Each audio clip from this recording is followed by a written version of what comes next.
ஒரு டூலாவும் யூஸ் பண்ணலாம், டெக்னிக்காவும் யூஸ் பண்ணலாம். இப்ப என்கிட்ட வந்து ஆன்லைன் பேமெண்ட்டே கிடையாது. சரி. ஏன் எப்படி சார் பாசிபிள்? ஏன்னா பாசிபிள்னா நான் உயிர் வாழ்ந்துட்டு இருக்கேன் மேடம். இல்ல சார். எ எங்க போனாலுமே இந்த ஸ்கேனர்ஸ் தான் இருக்கு. ஆன்லைன் நான் கேஷ் எடுத்துட்டு போறேன். நான் கையில குடுக்குறேன் மேடம். எனக்கு தலைவலி இல்லாம இருக்கு. இப்ப நான் ஃபார் எக்ஸாம்பிள் சொல்றேன். என் ஃபோன்ல இந்த online online payments. Payment enable பண்ணி வச்சிருக்கேன். ஓகே. இந்த பாஸ்வேர்ட கிராக் பண்றதுக்கு எவ்வளோ டைம் ஆகும்னு நினைக்கிறீங்க? இப்ப எப்படி பேங்க் நீங்க மெயில்ல ஒரு பாஸ்வேர்ட் வருது, WhatsAppல இந்த லிங்க டச் பண்ணுன்னு எப்படி வருது? ஹேக்கர்ஸ். ம். ஹேக்கர்ஸ் வந்து அ 5 செகண்ட் உங்க ஃபோன குடுத்தீங்கன்னா, they can tell you the entire history.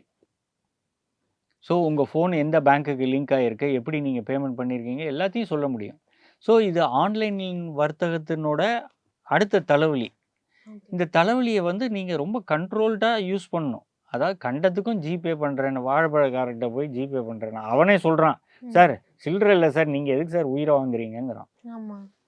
நம்ம பார்க்குறோம். நம்மளே காசு அப்போ குடுத்தாலும் என்ன பண்றோம்? டக்குனு உடனே ஜிபேய போட வேண்டியது. ஏன் நீ சில்லறைய எடுத்துட்டு போ. நீ பணத்த வித்ட்ரா பண்ணி வச்சுக்கோ.